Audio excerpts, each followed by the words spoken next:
வணக்கம் அன்பு மக்களே. இந்த பதிவில் நாம் பார்க்க இருப்பது கடகராசியின் வாராந்திர கிரக ராசி பலன்.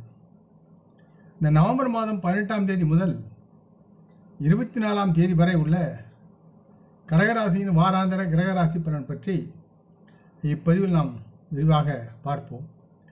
இப்பதிவை பார்க்கும் கேட்கும் அன்பர்கள் யாவரும் லைக் செய்து சப்ஸ்கிரைப் செய்து பகிர்வது மிகவும் நல்லது. கடகராசி பலன். பொதுவாக கடகராசியை பொறுத்து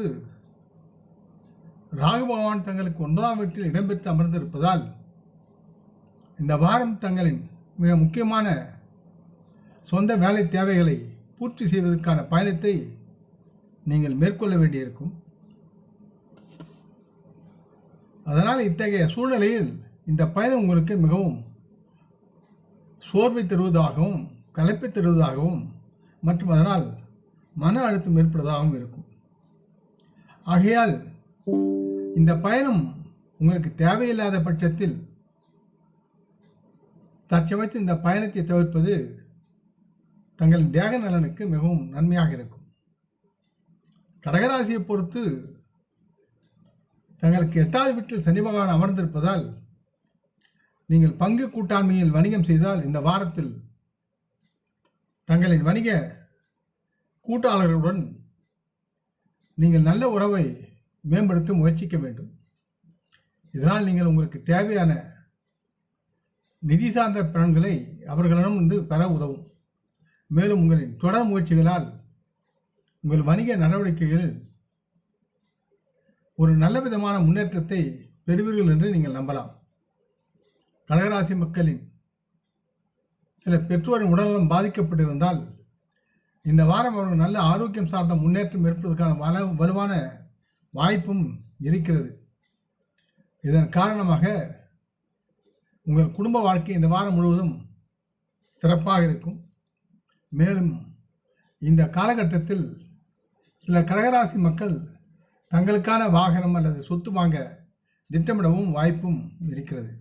ஆகையால் நீங்கள் உங்களின் வேலையில் கவனம் செலுத்த மாட்டீர்கள். இதன் காரணமாக நீங்கள் உங்களின் வேலை செய்யும் பணியிடத்தில் உள்ள மூத்த அதிகாரிகளும் உங்கள் முதலாளியும் உங்களின் நிலையை பார்த்து தங்கள் மீது கோபமான மனநிலையில் இருப்பார்கள். இதனால் அவர்கள் உங்களின் ஒவ்வொரு வேலையிலும் செயலிலும் ஆர்வத்துடன் உங்களை கண்காணித்து உங்களிடம் உள்ள தவறுகளை தொடர்ந்து தேடுவார்கள். இது உங்கள் மன உறுதியை உடைக்கக்கூடும். மன கவலையில் சிரமப்படுவீர்கள். மேலும் சில சமயங்களில் நீங்கள் மற்ற உங்களின் சக ஊழியரின் முன் வருவதற்கு சங்கடமாக இருப்பீர்கள். இதை நீங்கள் மனதில் நன்றாக உணர்வீர்கள். இந்த வாரம் கடகராசி மாணவர்கள் தங்களின் குடும்ப சுப நிகழ்ச்சியின் காரணமாக சக மாணவர்களுடன் சேர்ந்து கொண்டாட்டமாக குதூகலமாக கழித்திருக்க தீவிரமாக பார்ட்டி செய்வதில் விருப்பம் கொண்டு செயல்படுவீர்கள். இதனால் கடகராசி மாணவர்களின் இந்த செயல்கள் யாவும் கல்வியை நேரடியாக பாதிக்கும் என்பதை நீங்கள் உணர வேண்டும். இத்தகைய சூழ்நிலையில் எதையும் அதிகமாக நேரம் மற்றும் பணம் செலவழித்து கொண்டாடுவதை எப்போதும் கடகராசி மாணவர்கள் தவிர்க்க வேண்டும் என்பதை நன்கு புரிந்து கொள்ள வேண்டும். இல்லை என்றால் இந்த ராசி மாணவர்களின் படிப்பில் எதிர்மறையான விளைவுகளை சந்திக்க வேண்டி வரும். ஆகையால் இந்த கடகராசி மாணவர்கள் தங்களின் படிப்பில் மிகுந்த அக்கறையுடனும் அர்ப்பணிப்புடனும் செயல்பட வேண்டும். அப்பொழுதுதான் இவர்கள் பங்கு கொள்ளும் தேர்வில் நல்லதொரு வெற்றியை பெறுவதற்குண்டான சூழலை அமைக்கலாம். இதனால் உங்களுக்கு பெருமிதம் உண்டாகும்.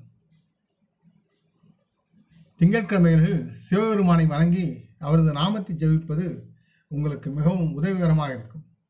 இந்த பதிவை கேட்டு லைக் செய்து சப்ஸ்கிரைப் செய்து பகிரும் நண்பர்கள் யாவரும் வளமுடன் நலமாக தேக திலகாத்திர ஆயுள் ஆரோக்கியத்துடன் சகலவிதமான தனதானிய ஆபராணி ஐஸ்வர்யை பெற்று சர்வ காரிய ஜெயத்துடன் வாழ்வாங்கு வாழ வேண்டும் என்று இறைவன் பாதம் பணிகின்றேன்.